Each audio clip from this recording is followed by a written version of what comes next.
சென்னை வண்ணாரப்பேட்டை சோலையப்பன் தெருவில் உள்ள ஆஞ்சநேயர் கோவிலில் இன்று ஹனுமன் ஜெயந்தி விழா வெகு விமரிசையாக கொண்டாடப்பட்டது.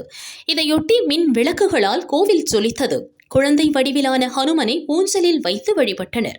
குழந்தை வரம் வேண்டி கோவிலுக்கு வரும் பக்தர்கள் ஊஞ்சலில் வீற்றிருக்கும் ஹனுமனை ஊஞ்சலாட்டி வழிபட்டனர்.